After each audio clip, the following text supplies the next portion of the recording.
ବାସ୍ତୁଶାସ୍ତ୍ର ଅନୁସାରେ ଯଦି ଏହି 9 ଜୀବଜନ୍ତୁ ଆପଣଙ୍କ ଘରକୁ ଆସନ୍ତି କିମ୍ବା ଆପଣଙ୍କ ଘରେ ବାସ କରନ୍ତି, ତେବେ ଏଇଥିରୁ ଆପଣଙ୍କୁ ଜଣାପଡ଼ିଥାଏ କି ଆପଣଙ୍କର ଭାଗ୍ୟ ଚମକିବା ପାଇଁ ଯାଉଛି ଏବଂ ଆପଣଙ୍କର କର୍ମ ବଦଳିବା ପାଇଁ ଯାଉଛି।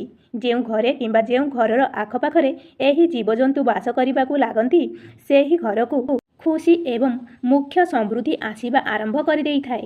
ଏହି 9 ପ୍ରକାରର ଜୀବଜନ୍ତୁ ବହୁତ ଶୁଭ ବୋଲି ମନାଯାଇଥାଏ। ଯଦି ଏହି ଜୀବଜନ୍ତୁ ଆପଣଙ୍କ ଘରକୁ ଆସନ୍ତି କିମ୍ବା ଆପଣଙ୍କ ଘରକୁ ଆସି ରହିବା ପାଇଁ ଲାଗନ୍ତି, ତେବେ ଆପଣ ବୁଝିଯିବା ଉଚିତ ଯେ ମାତା ଲକ୍ଷ୍ମୀ ଆପଣଙ୍କ ଉପରେ ପ୍ରସନ୍ନ ଅଛନ୍ତି ଏବଂ ବହୁତ ଶୀଘ୍ର ମାତା ଲକ୍ଷ୍ମୀ ଆପଣଙ୍କ ଘରକୁ ଆଗମନ କରିବା ପାଇଁ ଯାଉଛନ୍ତି।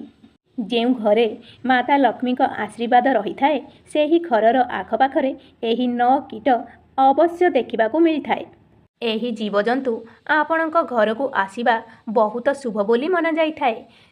ସେଥିପାଇଁ ଆପଣଙ୍କୁ ଏହି ଜୀବଜନ୍ତୁକୁ ଚିହ୍ନିବା ଅତି ଆବଶ୍ୟକ ଅଟେ, କାହିଁକି ନା ଆପଣ ଆପଣଙ୍କର ଜାଣତରେ କିମ୍ବା ଅଜାଣତରେ ଏହି ଜୀବଜନ୍ତୁଙ୍କୁ କଷ୍ଟ ଦିଅନ୍ତି ଏବଂ ତାକୁ ମାରନ୍ତି କିମ୍ବା ଘରୁ ବାହାର କରି ଦିଅନ୍ତି, ତେବେ ମାତା ଲକ୍ଷ୍ମୀ ଆପଣଙ୍କ ଉପରେ କ୍ରୋଧିତ ହୁଅନ୍ତି, ଯାହାଦ୍ୱାରା ଆପଣଙ୍କୁ ଆପଣଙ୍କ ଜୀବନରେ ବହୁତ ସାରା ଅସୁବିଧାର ସମ୍ମୁଖୀନ ହେବାକୁ ପଡ଼ିଥାଏ। ଏଥିପାଇଁ ଯଦି ଆପଣଙ୍କ ଘରକୁ ଏପରି ଜୀବଜନ୍ତୁ ଆସନ୍ତି, ତେବେ ଏଥିରୁ ଏହା ଜଣାପଡ଼େ ଯେ ଏବେ ଆପଣଙ୍କ ଭାଗ୍ୟକୁ ଉଦୟ କରିବାରେ କେହି ଅଟକାଇ ପାରିବେ ନାହିଁ। ଆଉ ଆପଣଙ୍କର ଖରାପ ଦିନର ଅନ୍ତ ହୋଇ ଭଲ ସମୟର ଆରମ୍ଭ ହେବାକୁ ଯାଉଛି। ତେବେ ଚାଲନ୍ତୁ ଜାଣିବା ସେମାନେ କିଏ। ଏହି 9 ଜୀବଜନ୍ତୁ ଘରକୁ ଆସିବା ଦ୍ୱାରା ଘରର ଧନଧାନ୍ୟରେ ପରିପୂର୍ଣ୍ଣ ହୋଇଯାଇଥାଏ। ସାଙ୍ଗମାନେ, ତା ପୂର୍ବରୁ ଯଦି ଆପଣ ଚାହୁଁଛନ୍ତି ମାତା ଲକ୍ଷ୍ମୀଙ୍କର ଆଶୀର୍ବାଦ ଆପଣଙ୍କ ଉପରେ ସଦା ସର୍ବଦା ରହୁ, ତେବେ ଏହି ଭିଡ଼ିଓଟିକୁ ଗୋଟେ ଲାଇକ୍ କରି ଆପଣଙ୍କର ଚ୍ୟାନେଲ ମାନି ଏହି ଚ୍ୟାନେଲଟିକୁ ସବସ୍କ୍ରାଇବ୍ କରିଦିଅନ୍ତୁ। ଆଉ କମେଣ୍ଟରେ ନିଶ୍ଚିତ ଭାବରେ ଜୟ ମାତା ଲକ୍ଷ୍ମୀ ନିହାତି ଭାବରେ ଲେଖନ୍ତୁ। ତେବେ ଚାଲନ୍ତୁ ଭିଡ଼ିଓଟି ଷ୍ଟାର୍ଟ କରିବା। ନମ୍ବର 1, ଯଦି ଆପଣଙ୍କ ଘରକୁ କିମ୍ବା ଆପଣଙ୍କ ଛାତ ଉପରକୁ ପେଚା ଆସିଥାଏ, ତେବେ ଏହାକୁ ବହୁତ ଶୁଭ ସଂକେତ ବୋଲି ମନାଯାଇଥାଏ। କାହିଁକି ନା ମାତା ଲକ୍ଷ୍ମୀଙ୍କର ସବୁଠାରୁ ପ୍ରିୟ ପକ୍ଷୀ ହେଉଛି ପେଚା। ପେଚା ବସିବା ଦ୍ୱାରା ଘରେ ଧନ ଦୌଲତ ଏବଂ ବୁଦ୍ଧିର ସଂକେତ ମିଳିଥାଏ। ଯଦି ଆପଣଙ୍କ ଘରର ଛାତ ଉପରେ ପେଚା ଆସି ବସିଥାଏ, ତେବେ ଏହାର ଅର୍ଥ ହେଉଛି ଆପଣଙ୍କୁ ଧନ ପ୍ରାପ୍ତି ହେବାର ଅଛି ଏବଂ ମାତା ଲକ୍ଷ୍ମୀ ଆପଣଙ୍କ ଘରେ ବିରାଜମାନ ହୋଇଛନ୍ତି ଏବଂ ଆପଣଙ୍କର ବହୁତ ଦିନରୁ ଅଟକି ଯାଇଥିବା କାମ ଆରମ୍ଭ ହେବାକୁ ଯାଉଛି। ଚାଲନ୍ତୁ ଏବେ ଜାଣିବା ନମ୍ବର 2। ଦର୍ଶକ ବନ୍ଧୁ, ଆପଣ ତ ବହୁତ ପ୍ରଜାପତି ଦେଖିଥିବେ। ରଙ୍ଗ ବେରଙ୍ଗର ସୁନେଲି ପ୍ରଜାପତି ବହୁତ ଶୁଭ ସଂକେତ ଧରି ନିଜ ସହିତ ଚାଲିଥାନ୍ତି। ଯଦି ସୁନେଲି କିମ୍ବା ବିଭିନ୍ନ ରଙ୍ଗର ପ୍ରଜାପତି ଆପଣଙ୍କ ଘରକୁ ଆସିଥାନ୍ତି ଏବଂ ଏମିତି ପ୍ରଜାପତି ଆପଣଙ୍କୁ ବାରମ୍ବାର ଦେଖାଦେଉଥାଏ, ଏମିତି ପ୍ରଜାପତି ଯଦି ବହୁତ ସୁନ୍ଦର ମନମୋହକ ହୋଇଥିବେ, ତେବେ ଆପଣ ବୁଝିଯାଆନ୍ତୁ ଯେ ଯେଉଁଭଳି ସେହି ପ୍ରଜାପତିଟି ରଙ୍ଗ ବେରଙ୍ଗୀ ହୋଇଥାଏ, ଠିକ୍ ସେହିପରି ଆପଣଙ୍କ ଜୀବନ ମଧ୍ୟ ସତରଙ୍ଗୀରେ ଏବଂ ସୁଖ ସମୃଦ୍ଧିରେ ଭରିଯିବ। ପ୍ରଜାପତି ଘରକୁ ଆସିବା ସମସ୍ତ ପ୍ରକାରର ଖୁସି ଏବଂ ଶାନ୍ତିର ଆଗମନ ସଂକେତ ହୋଇଥାଏ। ତେଣୁ ପ୍ରଜାପତିର ଆଗମନକୁ ବହୁତ ଶୁଭ ବୋଲି ମନାଯାଇଥାଏ। ବାସ୍ତୁଶାସ୍ତ୍ରରେ ମଧ୍ୟ ଏହି ବିଷୟରେ ବହୁତ ବିସ୍ତୃତ ଭାବରେ ଉଲ୍ଲେଖ କରାଯାଇଛି। ପ୍ରଜାପତି ଘରକୁ ଆସିବା ଘରେ ଧନ ଓ ଖୁସିର ଆଗମନର ସଂକେତ। ଏପରି ଘରେ ମାତା ଲକ୍ଷ୍ମୀଙ୍କର ସର୍ବଦା ବାସ ହୋଇଥାଏ। ଏଥିପାଇଁ ଯଦି ଆପଣଙ୍କର ଘରକୁ ପ୍ରଜାପତି ଆସେ, ତେବେ ଆପଣ ବୁଝିଯିବା ଉଚିତ ଯେ ଆପଣଙ୍କର ଖରାପ ସମୟ ବହୁତ ଜଲ୍ଦି ଶେଷ ହେବାକୁ ଯାଉଛି ଏବଂ ସେହି ଦିନଠାରୁ ଆପଣଙ୍କର ଭଲ ସମୟ ଆରମ୍ଭ ହୋଇଗଲା। ଆପଣଙ୍କ ଘରେ ଘେରି ରହିଥିବା ଦାରିଦ୍ର୍ୟତାର ମଧ୍ୟ ଅନ୍ତ ହେବାକୁ ଯାଉଛି ଏବଂ ମାତା ଲକ୍ଷ୍ମୀଙ୍କ ସହିତ କୁବେର ମହାରାଜାଙ୍କ କୃପା ବି ହେବାକୁ ଯାଉଛି ଏବଂ ସମ୍ବନ୍ଧୀୟ ସମସ୍ତ କାର୍ଯ୍ୟ ଆପଣଙ୍କର ସଫଳ ହେବାକୁ ଯାଉଛି। ଏବେ ଚାଲନ୍ତୁ ଜାଣିବା ନମ୍ବର 3। ବନ୍ଧୁଗଣ, ଚୁଚୁନ୍ଦ୍ରାକୁ ତ ଆପଣମାନେ ନିଶ୍ଚୟ ଗୋଟିଏ ଥର ଦେଖିଥିବେ। ସାଧାରଣତଃ ଚୁଚୁନ୍ଦ୍ରା ଦିନ ଅପେକ୍ଷା ରାତିରେ ଅଧିକ ଦେଖାଯାଇଥାଏ। ଏତେଥର ଏହି ଆପଣଙ୍କୁ ଦିନରେ ମଧ୍ୟ ଦେଖାଯାଏ। ଚୁଚୁନ୍ଦ୍ରା ସାଧାରଣତଃ ମୂଷା ଭଳି ଦେଖିବାକୁ ହୋଇଥାଏ, କିନ୍ତୁ ତା କାନ ମୂଷାଠୁ ଲମ୍ବା ହୋଇଥାଏ। ଯଦି ଚୁଚୁନ୍ଦ୍ରା ଆପଣଙ୍କ ଘରକୁ ପ୍ରବେଶ କରିବା ସମୟରେ ଆପଣ ଦେଖନ୍ତି କିମ୍ବା ଚୁଚୁନ୍ଦ୍ରା ଆପଣଙ୍କ ଘରକୁ ପ୍ରତିଦିନ ପ୍ରବେଶ କରେ, ତେବେ ଆପଣ ବୁଝିଯିବା ଉଚିତ ଯେ ଦୁନିଆର ଏପରି କୌଣସି ଶକ୍ତି ନାହିଁ ଯାହା ଆପଣଙ୍କ ଭାଗ୍ୟକୁ ବଦଳାଇବାରେ ଅଟକାଇ ପାରିବ। ଚୁଚୁନ୍ଦ୍ରା ଆପଣଙ୍କ ଘରକୁ ପ୍ରବେଶ କରିବା ଏହି କଥାର ସଂକେତ ହୋଇଥାଏ କି ମାତା ଲକ୍ଷ୍ମୀ ଆପଣଙ୍କ ଉପରେ ପ୍ରସନ୍ନ ଅଛନ୍ତି ଏବଂ ତାଙ୍କର ଅସୀମ କୃପା ଆପଣଙ୍କ ଉପରେ ବର୍ଷା ହେବାକୁ ଯାଉଛି। ଏହା ସହିତ ଯଦି ଚୁଚୁନ୍ଦ୍ରା କୌଣସି ବ୍ୟକ୍ତି ଚାରିପଟେ ବୁଲୁଥାଏ ତେବେ ସେହି ବ୍ୟକ୍ତି ନିଜ ଜୀବନରେ ବହୁତ ସଫଳତା ପାଇଥାଏ। ଏମିତିରେ ତ ଚୁଚୁନ୍ଦ୍ରା କୌଣସି ବ୍ୟକ୍ତି ଚାରିପଟେ ବୁଲେ ନାହିଁ।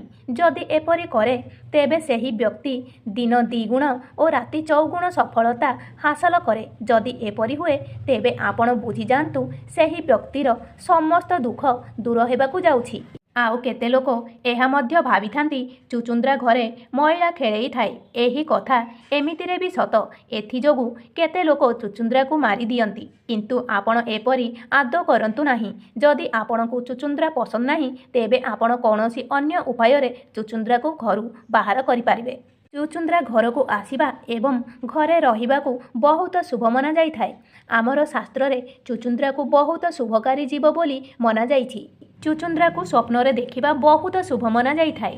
ଏମାନେ ଆସିବା ଦ୍ୱାରା ଆପଣଙ୍କ ଭାଗ୍ୟରେ ଚାର ଚାନ୍ଦ ଲାଗିଯାଇଥାଏ। ଚାଲନ୍ତୁ ଏବେ ଜାଣିବା ନମ୍ବର 4। ସାଙ୍ଗମାନେ, ଯଦି ଆପଣଙ୍କ ଘରେ କିମ୍ବା ଆପଣଙ୍କ ଘରର ଛାତରେ ନୀଳ ରଙ୍ଗର ଶୁଆ ଦେଖାଯାଏ ତେବେ ଏହାକୁ ବହୁତ ଶୁଭ ସଂକେତ ମନାଯାଇଥାଏ। ଶାସ୍ତ୍ରରେ କୁହାଯାଇଛି ଯେ ଶୁଆ ଦେଖାଯିବା କୌଣସି କାମରେ ବଡ଼ ସଫଳତାର ପ୍ରତୀକ ହୋଇଥାଏ। ସେଥିପାଇଁ ସାଙ୍ଗମାନେ, ଯଦି ଆପଣ କିଛି ନୂଆ କାମ ଆରମ୍ଭ କରିବା ପାଇଁ ଯାଉଛନ୍ତି ତେବେ ବୁଝିଯାଆନ୍ତୁ ଆପଣଙ୍କୁ ସେହି କାମରେ ସଫଳତା ମିଳିବାକୁ ଯାଉଛି ଆଉ ମାତା ଲକ୍ଷ୍ମୀ ଆପଣଙ୍କ ଘରେ ବାସ କରିବାକୁ ଯାଉଛନ୍ତି। ଏବେ ଜାଣିବା ଚାଲନ୍ତୁ ନମ୍ବର 5। ଝିଟିପିଟି। ସାଙ୍ଗମାନେ, ଝିଟିପିଟିକୁ ବହୁତ ଶୁଭ କୁହାଯାଇଛି। ଝିଟିପିଟିକୁ ମାତା ଲକ୍ଷ୍ମୀଙ୍କର ପ୍ରତୀକ ବୋଲି ମନାଯାଇଥାଏ। କିନ୍ତୁ କେତେ ଲୋକ ଝିଟିପିଟିକୁ ଘୃଣା କରିଥାନ୍ତି। ଝିଟିପିଟି ଘରେ ରହିବାକୁ ସେମାନେ ଆଦୌ ପସନ୍ଦ କରନ୍ତି ନାହିଁ। ସେମାନେ ଝିଟିପିଟିକୁ ମାରିଦିଅନ୍ତି। କିନ୍ତୁ ଝିଟିପିଟିକୁ ମାରିବା ଆଦୌ ଭଲ ନୁହେଁ। ଏମିତିରେ ଘରେ ଝିଟିପିଟି ଦେଖାଯିବା କୌଣସି ବଡ଼ କଥା ନୁହେଁ। କିନ୍ତୁ ବହୁତ ସାରା ଝିଟିପିଟି ଏକ ସାଥିରେ ଦେଖାଯିବା ଏହାକୁ ବହୁତ ଶୁଭ ସଂକେତ କୁହାଯାଏ। ଯଦି ଆପଣ 3ଟି ଝିଟିପିଟିକୁ ଏକା ସାଥିରେ ଦେଖିଛନ୍ତି ତେବେ ବୁଝିଯିବା ଉଚିତ ଯେ ଆପଣଙ୍କର ଧନୀ ହେବାର ସମୟ ଆସିଗଲା। ବିଷ୍ଣୁ ପୁରାଣରେ କୁହାଯାଇଛି ଯେ ଯଦି ଆପଣ ପୂଜା କରୁଛନ୍ତି ସେହି ସମୟରେ ଯଦି ଆପଣଙ୍କ ଆଖପାଖରେ ଝିଟିପିଟି ଦେଖୁଛନ୍ତି ତେବେ ଏହା ଆପଣଙ୍କର ଭାଗ୍ୟ ଉଦୟ ହେବାର ସଂକେତ ଦେଇଥାଏ। ଆପଣଙ୍କ ଘରକୁ ମାତା ଲକ୍ଷ୍ମୀଙ୍କର ଆଗମନ ହେବାକୁ ଯାଉଛି। ଏହା ବହୁତ ଭଲ ସଂକେତ ହୋଇଥାଏ। ଏହା ସହିତ ଯଦି ଆପଣଙ୍କୁ କୌଣସି ଲାଞ୍ଜ କଟିଯାଇଥିବା ଝିଟିପିଟି ଦେଖାଯାଏ ତେବେ ଏହା ଆପଣଙ୍କର ଜୀବନ ପରିବର୍ତ୍ତନର ସନ୍ଦେଶ ହୋଇଥାଏ। ଆପଣଙ୍କ ଜୀବନରେ ଚାଲିଥିବାର ଏବେ ସମସ୍ତ ଅସୁବିଧାର ଅନ୍ତ ହେବାକୁ ଯାଉଛି।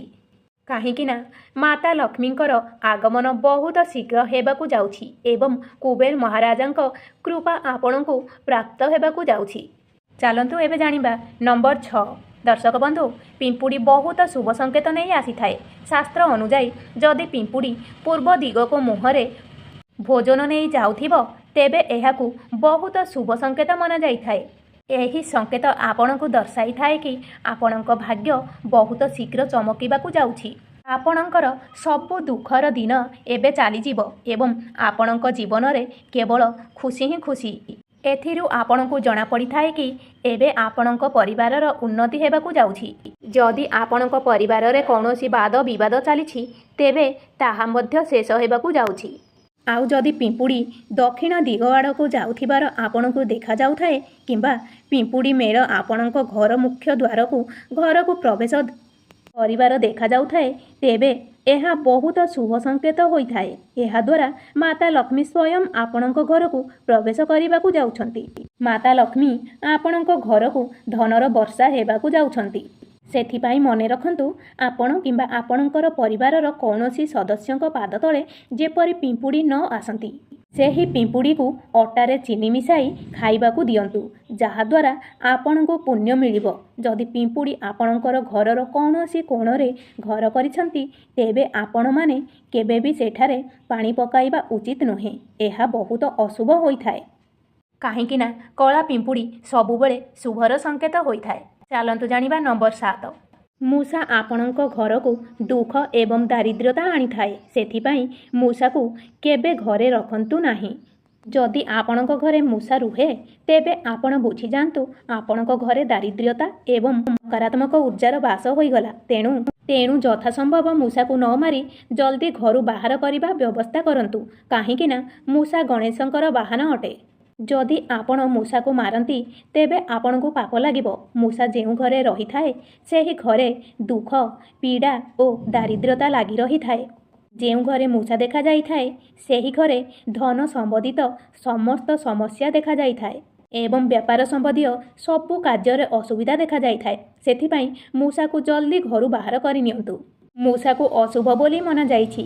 ଶାସ୍ତ୍ରରେ କୁହାଯାଇଛି ଯେଉଁ ଘରେ ମୂଷା ରହିଥାଏ ସେହି ଘରକୁ ଦାରିଦ୍ର୍ୟତା ଆସିବାରେ ଡେରି ହୋଇନଥାଏ। ଏବେ ଜାଣିବା ନମ୍ବର 8। ନୀଳକଣ୍ଠ ପକ୍ଷୀକୁ ଧନର ଦେବୀ ମା ଲକ୍ଷ୍ମୀଙ୍କର ପ୍ରିୟ ପକ୍ଷୀ ମନାଯାଇଥାଏ।